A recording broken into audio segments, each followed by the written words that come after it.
सतमार्ग पर चलना बहुत कठिन है, असत का ड्रामा बहुत है, माया की नौटंकी बहुत है, लेकिन सतमार्ग में चलना बहुत कठिन है। सम्यक बोध होना यह बहुत दुर्लभ बात है। किसी एक अंग को जान करके अन्य की निंदा करना यह अल्पज्ञों का स्वभाव और प्रभाव होता है।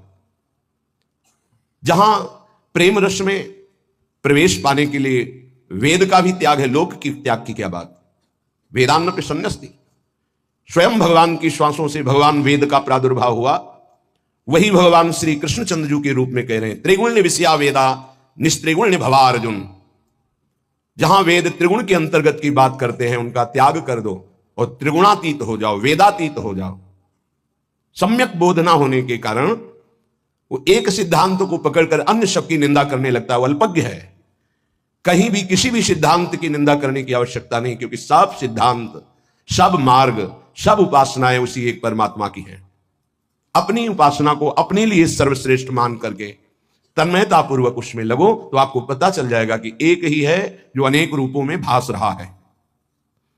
अगर हम किसी की निंदा करते हैं तो हम अपने आराध्य देव की करते हैं, अपनी आत्मा की निंदा करते हैं। नहीं समझ पाते अज्ञानी जन, इसलिए संग बहुत सोच समझ के किया जाए। किसी भी रूप में कुसंग हो सकता है, कोई भी हो। जो हमारी मति को हमारे इष्ट के नाम रूप लीला धाम सेवा स्वाध्याय इनसे विलग कर दे, वो भारी कुसंग, माया कुसंग फैला रही है। भक्ति का सत्संग, ज्ञान का सत्संग, अष्टांग योग का सत्संग, कर्म योग का सत्संग भगवान ने क्यों वर्णन किया? एक ही बात कह देते। अलग अलग मति है, अलग अलग स्वभाव है, उसके अनुसार वो साधना स्वीकार करेगा, पहुंचेगा उसी परमात्मा के पास। रसास्वादन का भाव विलग है, तत्व में नहीं। ये अज्ञानी जन एक पक्ष की बात जानकर अन्य पक्षों की अवहेलना और निंदा करते रहते हैं। ऐसे जनों की बात नहीं सुननी। जो साधन पक्ष में दृढ़ है वो सावधान रहे कि कहीं साधना का अहंकार ना आ जाए, नहीं भ्रष्ट होने में देर नहीं लगेगी। जो आश्रय पक्ष में दृढ़ है वो निश्चिंत हो जाए, क्योंकि आराध्य देव उसको संभालते हैं। आश्रय पक्ष से जो साधना बनती बहुत ही परम पवित्र, सुदृढ़ और दैन्य होती है। इसलिए आश्रय, गुरु का आश्रय, भगवत चरणारविंद का आश्रय अत्यंत आवश्यक है। साधन करने में अहम सुरक्षित रहता है। अहम सुरक्षित रहने में तत्वबोध की तरफ वृत्ति ही नहीं जाती, देह भाव में रहती है। बहुत अवस्थाएं बीत जाने पर शरीर की अपना परिचय केवल बाहरी देह भाव से ही दिया जाता है। मैं अमुक, मैं अमुक, मैं अमुक। क्या साधना हो रही? साधना हो रही इसी उपाधि को मिटाने के लिए। आप शुद्ध हैं, आप ब्रह्म हैं, ज्ञान मार्ग। आप शुद्ध हैं, आप भगवान के नित्य पार्षद हैं, भक्ति मार्ग। फिर उपाधियां क्यों ये जुड़ा जाता है? मैं अमुक हूं, मैं अमुक हूं, मैं अमुक हूं। इन्हीं को मिटाने के लिए तो साधना है। शुद्ध परमार्थ का स्वरूप समझना, गुरु कृपा ही केवलम। गुरु कृपा पात्र कभी देहाभिमान मलिन वृत्ति को स्वीकार ही नहीं करता, कभी किसी उपाधि को स्वीकार नहीं करता। उपाधि स्वीकार करने का मतलब है जन्म मरण का भाव पुष्ट कर लेना, कोई भी उपाधि हो, यहां से लेकर ब्रह्म पदवी तक। इसलिए सत्संगी उपासक सत्संग के द्वारा अपनी बुद्धि का मार्जन करे और अहम को दैन्य में परिवर्तित करे, तभी रंग आएगा। किसी भी तरह का अहम हृदय में हुआ तो परमार्थ ढका रहेगा। आप बातें कितनी बना ले ज्ञान विज्ञान की।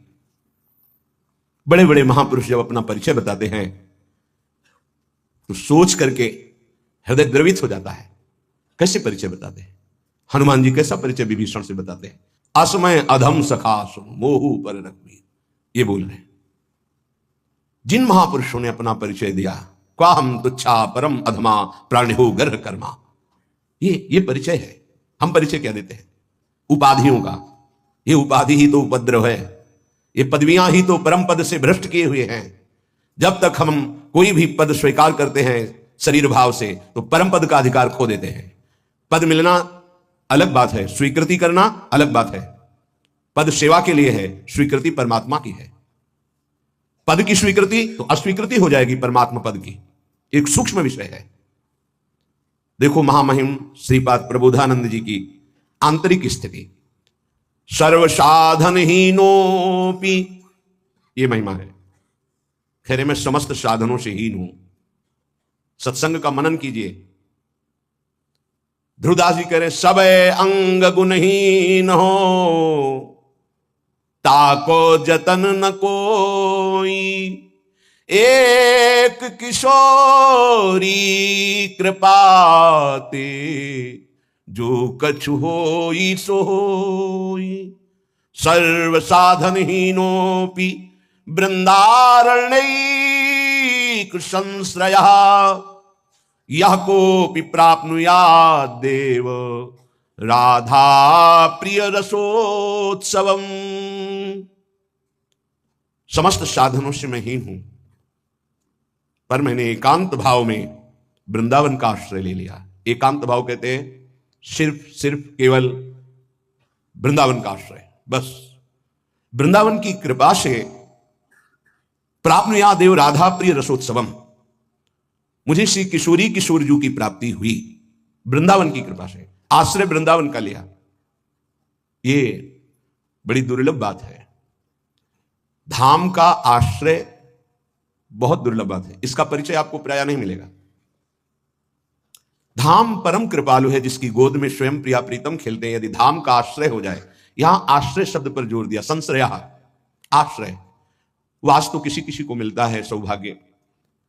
पर ऐसा नहीं कि जिसको वास नहीं मिला उसे प्रिया प्रीतम नहीं मिल सकते, उसे प्रेम नहीं मिल सकता, वो दिव्य वृंदावन की लीलाओं में प्रवेश नहीं पा सकता, ऐसा बिल्कुल नहीं है। समस्त साधनों से हीन हो दूसरे भाव में, लेकिन उसने एकांतिक भाव से वृंदावन का संपूर्ण हृदय से आश्रय ले लिया है, तो उसके हृदय में एक अद्भुत रस, यह कोपी, वो कोई रस, कोई संबोधन करे, वो कोई रस। कौन सा रस? बोले रसोत्सवम, जो महारास रस से युक्त है, जो महाप्रेम विलास से युक्त है। किनका? बोले राधा प्रिय श्यामा श्याम का। श्यामा श्याम का कोई एकांतिक प्रेम, कोई एकांतिक रासोत्सव रस विलास उस उपासक के हृदय में प्रकाशित हो जाता है, जो एकांतिक भाव से, एकांतिक भाव कोई मिलावट नहीं, केवल वृंदावन का भरोसा, वृंदावन का आश्रय। इसमें दैन्यता की बहुत आवश्यकता है। अगर अभिमान का नाश हो जाए तो बहुत जल्दी भगवत प्राप्ति हो जाए। यही आगे बहुत बड़ा पहाड़ की तरह खड़ा है, उस तरफ श्यामा श्याम, इधर बीच में पहाड़ अहंकार का। बहुत कड़ुआ है ये, बहुत कड़ुआ। जहां ये जगता है तो कड़ुआ ही कड़ुआ रहता है, स्वयं को जलाता रहता है, दूसरों को जलाता रहता है। ऐसे इसकी बात होती है, ऐसे इसके आचरण होते हैं अहंकार के। इसकी गलित होने की वृत्ति एकमात्र महापुरुषों के पास, दूसरे के पास नहीं। यदि संत महापुरुषों का आश्रय ले लिया जाए और उनके चरणों की रज का सेवन किया जाए, उनकी आज्ञा में रहा जाए, तो अहंकार नष्ट हो जाए, और किसी से नहीं होगा। रहु गणित तपसा नयाति न चेज्या न निरूपणात् गृहाद्वा न छंदसा नैव जलाग्नि सूर्यो बिना महत्पाद रजोभिषेकम। चाहे जो आराधना कर लो, ये और पुष्ट होता है। मैंने इतने वर्ष जल में खड़े होकर मंत्र जपा, मैंने ये मैं तिनकी संगति रहत जाति कुल मद सबनन सही, संतत सेवक सदा भजत जे श्री हरिवंश सही। जो रसिक महापुरुष है, उनके संग से अहंकार नष्ट हो जाता है। उनकी आज्ञा का पालन, उनकी चरण रज का सेवन, दैन्यता जो प्रियालाल को बहुत प्रिय है, वो जागृत हो जाती है। तभी दिव्य तत्व का अनुभव होता है। देखो, अगर वृंदावन वास हो रहा हो, किसी भी तरह का कोई अभिमान है, तो आप केवल प्राकृतिक दृश्य देख सकते हैं, चिदानंद नहीं। वृंदावन के तत्व को, रहस्य को, लीला को आप नहीं समझ पाएंगे रहते हुए भी। तो वृंदावन ही विधि बस है, तज कै सब अभिमान, तृणते नीचो आपको जाने सोई जान। वृंदावन में जो अपने को तृण से भी नीच समझकर समस्त अभिमानों को त्याग देता है, वही वृंदावन के रहस्य को जान पाता है। इसीलिए सर्व साधनहीनों भी अपने को श्रीपाद कह रहे हैं, कोई साधन नहीं है मेरे में। अर्थात साधन तो सब है, पर अभिमान नहीं है। सबे अंग गुणहीन हो, न योग है, न ज्ञान है, न भक्ति है, न प्रेम है। हे प्रिया, जो हमें तो सिर्फ आपका भरोसा है। अगर कुछ भी बनेगा तो आपकी कृपा से बनेगा। श्री ध्रुवदास जी, कैसी उत्तम साधना है, आराधना है, स्थिति है, पर स्वीकृति दैन्यता की है। हम छोटी सी कोई साधन वृत्ति तो अहम में फूले रहते हैं। कैसे हम जान पाएंगे प्रिया प्रीतम के प्रेम रस को? थोड़ा सा भजन होता है तो हम महापुरुषों में भी होड़ वृत्ति जागृत कर लेते हैं अपने अंदर, कि इनमें तो ये नहीं है जो मेरे में है। तुम्हें क्या पता, तुम में जो है वास्तविक उनमें नहीं है वो। अगर तुम अपने की मिटा दोगे तब तुम उनको जान पाओगे। अहम, जब तक वो वस्तु नहीं आती तब तक अहम रहता है, जब तक वो अहम करने लायक वस्तु आती तो अहम नहीं रहता है। ये अध्यात्म है, ये परमार्थ है। बहुत पवित्र बुद्धि, पवित्र विचार, दैन्य भाव, इसके द्वारा ये जाना जाता है। ये भगवत मार्ग बुद्धि के द्वारा नहीं जाना जाता। बुद्धि के द्वारा आप अपने आप को भी नहीं जान सकते, फिर आप जिनके अंश हैं उनको कैसे जान सकते हैं। बुद्धि प्राकृतिक है, केवल प्रकृति को भी एक सीमा तक जान सकती, असीम प्रकृति को नहीं। फिर ऐसी अनंत शक्तियां जिनकी हैं उन परमात्मा को कैसे बुद्धि जान सकती है। बिना साधन के पढ़ लिख कर केवल शास्त्रों से कोई भगवान या भगवत तत्व का बोध या निर्णय नहीं कर सकता। अगर ऐसा होता तो जितने भी महाभागवत तपस्वी जन, ऋषि जन, ब्रह्म ऋषि जन, इन्होंने फिर व्यर्थ में इतना तितिक्षा की, इतना कष्ट सहा, संयम से रहे। आप मनमानी भोजन करें, मनमानी आचरण करें और ब्रह्म तत्व को जान जाएं, भगवान को जान जाएं, तुम्हारी बुद्धि श्रद्धा और विश्वास से परिपक्व हो जाए, असंभव।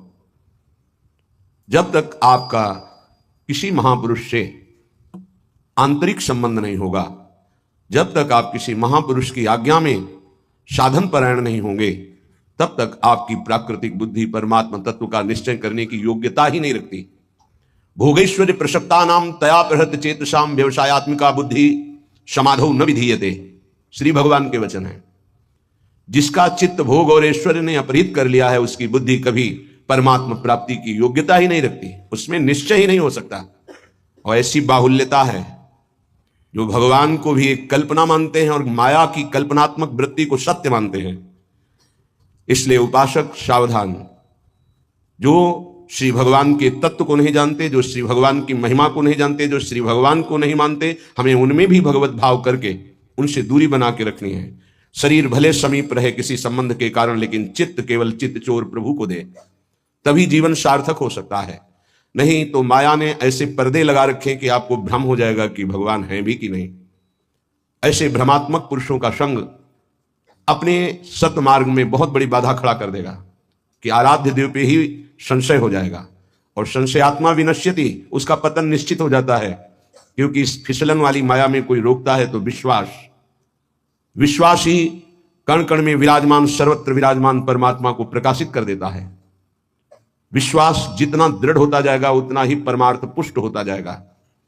सत्संग से श्रद्धा और विश्वास बढ़ता है, पुष्ट होता है और उसकी रक्षा भी होती है। कुसंग से श्रद्धा विश्वास नष्ट हो जाता है, परमार्थ ढक जाता है, भगवान कल्पना लगने लगते हैं। इसलिए उपासक ऐसे जनों से दूर बना के रहे जिनके संग से कुमति का बढ़ावा होता है। जाके संग कुमति मति उपजय, करत भजन में भंग, तजोरे मन हरि विमुखन को संग। ये जो हरि से विमुख जन हैं, ये भगवान के रहस्य को नहीं जानते हैं।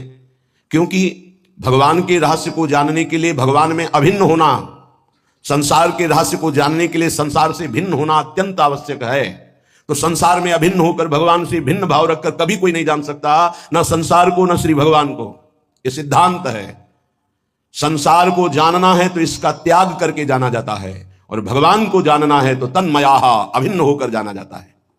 ये भगवान से भिन्न, संसार से तन्मयाः कैसे जान पाएंगे, न संसार को न भगवान को। श्रीपाद कह रहे हैं, अब देखो कैसे आश्रय लिया जाता है। त्यजन्तु स्वजनाः, बस स्थिति इसी में जागृत होती है। दूरादपाश्च, वहां वर्णन कर रहे हैं महाप्रभु। स्वजनान, जिसको हमने स्व से जोड़ लिया वही हमें भगवत प्राप्ति में बाधा पहुंचा देगा। स्व को बिल्कुल अलग रखना है, इसके साथ कुछ नहीं जोड़ना है, यहां तक कि देह तक को भी। अगर देह को भी जोड़ लिया स्व से तो स्वाभिमान जागृत हो जाएगा। स्व को बिल्कुल सुरक्षित रखा जिस उपासक ने, कोई भी स्पर्श स्व का नहीं, यद्यपि नहीं है पर स्व की स्वीकृति से वो बंधन को प्राप्त होता है। शंकर सहज स्व रूप संभारा तो लाग समाधि अखंड अपारा। स्व को संभारो, स्व को फैला दिया है, स्व को जोड़ दिया है। जनाहा स्वजनाहा, ये मेरे हैं, ये मेरे हैं, बस ये मेरे हैं। इसी को वापस करने की साधना है, स्व को समेटने की। बिखरी पर्यो मन सिमटत नाही, इंद्रन लीनी जीत। इसीलिए कुछ भी परमार्थ का अनुभव नहीं दिखाई दे रहा आपको अपने हृदय में। तभी नाना प्रकार के प्रश्नों की झड़ी लगती है। नहीं तो न सोचती न कांक्षती, न कोई सोच रह गई न कोई चाह रह गई। ऐसा परमानंद की बाढ़ हृदय में आती है। देखो हिम्मत करके, त्यजन्तु स्वजनाः, बहुत सरल भाषा में गोस्वामी तुलसीदास जी कह रहे हैं। जननी जनक बंधु सुत दारा, तनु धन धाम सुहृद परिवारा, सबकी ममता ताग बटोरी, मम पद मनहि बांधी बरी डोरी, समुदर्शी इच्छा कछु नाही, हरस शोक भय नहीं मन माही, अस सज्जन मम उर बस कैसे, लोभी हृदय बसहु धनु जैसे। जिसने इन स्व की ममता को समेटकर मेरे चरणों में लगा दिया, मैं उसे समदर्शी बना देता हूं, उसकी कोई भी इच्छा नहीं रह जाती, ना हर्ष ना शोक ना भय उसे स्पर्श नहीं कर सकता, उसे बहुत जल्दी मैं महात्मा बना देता हूं और उससे इतना प्यार करता हूं जैसे लोभी हृदय में धन की प्रीति रहती है। श्री भगवान कह रहे ये ऐसे थोड़ी बंधन मुक्त हुआ जाता है। त्यजन्तु स्वजनाः, ये जो हमारी ममता, हमारी आसक्ति, हमारा अपनापन, स्वापन शरीर में, शरीर संबंधियों में, शरीर के भोगों में, संपत्ति में है, इसको समेटना होगा। सीधे शब्दों में परमात्मा के सिवा जो भी तुम्हें प्रिय लग रहा है वो सब माया है, प्रकृति है। प्रकृति कभी तुम्हारी हो नहीं सकती, कभी नहीं हो सकती। जैसे ये शरीर तुम्हारा कभी नहीं हो सकता। रोक लो, बाल्यावस्था से यौवन अवस्था, यौवन अवस्था से जरावस्था, मृत्यु अवस्था, रोक लो। कुछ भी तुम्हारे हाथ में नहीं है, केवल तुम इस शरीर से विवेक पूर्वक सत्कर्म करके मुक्त हो सकते हो और अज्ञान पूर्वक पाप कर्म करके दुर्गति को प्राप्त हो सकते हो। इतनी छूट तुम्हारे में है। विवेक के द्वारा स्व को समेटना ही सतमार्ग है। देखो कितना कठिन है। और जिन्होंने गुरुजनों की हृदय से शरण में ले ली, हृदय से समर्पित कर दिया, गुरुजनों ने हृदय से स्वीकार कर लिया, दोनों बातें। जिन्होंने हृदय से गुरुदेव की शरण ले ली, गुरुदेव ने हृदय से स्वीकार कर लिया, सारे बंधन काट दिए। तुम्हें पता भी नहीं चलेगा कि कैसे इतना बड़ा पहाड़ जो ममता आसक्ति का था कैसे छूट गया। त्यजन्तु स्वजनाः, पहला आश्रय के लिए कितना कठिन है। आप देख लो, केवल बातें बनाना ज्ञान वैराग्य की नहीं, अपने प्रियजनों की ममता का त्याग कर पाना बहुत कठिन होता है। 20 साल दूर रहने पर भी हृदय में सूक्ष्म राग बना रहता है। वो जब भगवान या गुरुदेव उसका ऑपरेशन करते तभी वो राग रहित होता है। 20 साल दूर रहने पर न संभाषण, न बात, न चित, न देखना, न सुनना, न खबर, फिर भी वो संस्कार बना रहता है। जब भगवान ऑपरेशन करते तब लगता ये तो केवल कृपा से दूर हो सकता है। हम समझते हैं कि हमारे दूरी रहने से दूर हो जाएगा, नहीं, कृपा से, गुरु कृपा, हरि कृपा, तब सब राग शांत हो जाते हैं। कामम, कितना बड़ा विषय है ये काम, ये बहुत बड़ा है। फिर भी कहते हैं बातें बना लेना बहुत सरल है, इससे मुक्त होना बहुत कठिन है। ये सूक्ष्म से सूक्ष्म और विशाल से विशाल है काम। जब साधना में तन्मयता होती तो सूक्ष्म रूप धारण कर लेता है और हृदय में छुपा रहता है। जब तक भगवत साक्षात्कार नहीं होता, इस शत्रु का संपूर्णतया नाश नहीं होता। जहां भगवान का साक्षात्कार हुआ, निज स्वरूप का बोध हुआ, बस फिर बाधा नहीं। मानो भुना हुआ चना, फिर उसमें अंकुरण नहीं उत्पन्न हो सकता। ऐसे भगवत साक्षात्कार की हुई महात्मा के हृदय में कभी काम स्फुरित नहीं हो सकता। आपको लगेगा कि जैसे कामना युक्त चेष्टा से युक्त रहता है, कि बिना कामना के वो कोई कर्म ही नहीं करता, ऐसे वो कर्म करते तुम्हें दिखाई देंगे, लेकिन वो निर्लिप्त कामना रहित कर्म है। तुम कामना से युक्त होकर के तो तुम उसे कैसे जान सकते हो? एक कामना युक्त होकर के पा रहा है और एक निर्लिप्त होकर पा रहा, पाते दोनों दिखाई देते हैं। इसलिए वहां लिखा विषयान गृह्णन्तु मुञ्चन्तु वा कामम, पहले त्यजन्तु स्वजनाः, फिर कामम। ये परम पद आरूढ़ में होने की स्थिति। कामम, पीछे आप गीता जी में सुन चुके हैं, ज्ञानियों का नित्य वैरी, महापापात्मा, कभी न तृप्त होने वाला अर्जुन, ये तुम्हारा शत्रु है, इसे मार डालो। काम को, काम को मार देने का मतलब है निष्काम हो जाना। काम अहम में रहता है, अंतःकरण धर्म में। अहम का गलित होना, काम का स्थान ही खत्म हो जाना। अहम का स्थित रहना, काम का। काम के सैकड़ों, हजारों, लाखों रूप हैं। कभी वो मान रूप में प्रकट होता है, कभी प्रतिष्ठा की चाह में, कभी कामिनी की चाह में, कभी कंचन की चाह में। विशेष विशेष इसकी हजारों वृत्तियां। इसको समझ पाना विवेकवानों की बात है। जो भगवद आश्रित हैं, साधारण व्यक्ति तो समझ ही नहीं सकता किसे काम कहते हैं। वो काम को केवल जनेन्द्रीय चेष्टा को ही केवल काम समझता है। देह वृत्ति चमास्तुवा, देह वृत्ति, जीवन निर्वाह की वृत्ति, इसका भी त्याग परमार्थ है से। तभी तो जिनका परमार्थ में प्रवेश हो गया वो हाथ उठा के कहते केवल भगवत कृपा, गुरु कृपा। मेरी तो सामर्थ्य नहीं थी, ये केवल गुरु कृपा से हुआ है।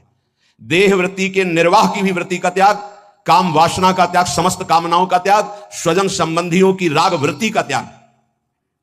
देख लो, तब आप जानना चाहोगे, तब आप मुक्त होना चाहोगे संसार से इस वृत्ति के बाद। मनमानी भोगाचरण और निर्णय करने के लिए बुद्धि को समझते हैं कि वो भगवान का निर्णय कर लेगी, है भी कि नहीं है। हम तो कई बार कहते हैं छोड़ो भगवान की बात, तुम कहां हो, कैसे हो, देखा है, बड़े बुद्धिमान बनते हो, इस शरीर में तुम रह रहे हो, नाप लो अपने हाथ से, कोई 10-20 हाथ का नहीं है, नाप लो, 3.5 हाथ का है, इसमें रहते 20 वर्ष 40 वर्ष 50 वर्ष हो गए, भगवान को जानने का तुम्हारे पास भाव ही नहीं है। तुम अपने को पहले जान लो कि तुम हो कौन। बस वही मांस के इस ढांचे पर अपना अभिमान किए भ्रमित हो रहे हो। अपने को जान पाए तुम कौन हो, फिर तुम सच्चिदानंद जानने की कोशिश करो। अपने को जान जाओगे तो प्रभु को जान जाओगे, प्रभु को जान जाओगे तो अपने को जान जाओगे। दोनों की एक ही वृत्ति। मम दर्शन फल परम अनुपा, जीव पाव निज से स्वरूपा। अगर अपने को जान गए तो ब्रह्मविद ब्रह्मयु भवति, जान जाओगे ब्रह्म को। ब्रह्म को जान गए तो अपने को पाओ निज सहज स्वरूपा। परमार्थ का पता नहीं, केवल बातें बनाने से को परमार्थ माना जाता है। त्यजंतु स्वजनाः कामम देह वृत्तिश्च मात्वा। यह है परम पद का अधिकारी उपासक, जिसने स्वजन संबंधियों के संबंध का त्याग कर दिया अंदर से, भले उनके साथ रहता हो। जिसने काम वृत्ति का सर्वनाश कर दिया, किंचन मात्र कोई भी कामना हृदय में स्फुरित ही नहीं होती, जो अपने शरीर निर्वाह की वृत्ति का भी त्याग कर दिया, वो महापुरुष, वो परम पद में आरूढ़ माना जाता है। देखो कितना कठिन है ये साधन। अब दूसरा लिफ्ट का साधन, यह सीढ़ी का साधन। हम जैसे भी हैं, कामी हैं, क्रोधी हैं, मोही हैं, लोभी हैं, हे श्री जी आपकी है, हे गुरुदेव आपकी है। अब यहां वो छोड़ने की बात नहीं आएगी, वो छुड़ाता हुआ चला जाएगा। फर्स्ट सेकेंड थर्ड फ्लोर निकलते चले जा रहे हैं। शांत रस, दास, सख्य, वात्सल्य, कांता, सहचरी पद। वहीं जाके गेट खुला, तब उसको पता चला मैं कहां हूं, बोले सहचरी भाव में, कृपा। बस ये कोई हलचल नहीं। आप बैठ चुके हैं लिफ्ट में, लिफ्ट चल रही है, राधा राधा राधा राधा, मन क्रम वचन त्रिशुद्ध सकल मत, हम श्री हित हरिवंश उपासी, चल रहा है। नहीं आपने परिवार के राग का त्याग किया, मुझे कुछ पता नहीं। नहीं आप निष्काम है, मुझे कुछ पता नहीं। नहीं आपने देहवृत्ति का त्याग किया, मुझे इसका भी पता नहीं। तो आपको पता क्या है? गुरुदेव मेरे, श्री जी मेरे। इसे कहते हैं आश्रय। आश्रित है तो आश्रित के समस्त बाधाओं को आश्रय दाता निवारण कर देता है। बहुत प्रवीण कृपालु श्री भगवान है, बहुत ज्ञान समुद्र है। जो हम जन्म जन्म में नहीं त्याग पाते, वो 1 सेकंड में छुड़वा देते हैं, 1 सेकंड में। इसलिए भरोसो दृढ़ इन चरणं किरो। सब बड़े बड़े हार करके यही फिर बोले, पहले दौड़ लो, थक जाओगे, फिर आके बोलना हरि शरणम हरि शरणम। तुम्हारा सारा ज्ञान विज्ञान जब पूर्ण हो जाए, तब बोलना हरि शरणम हरि शरणम।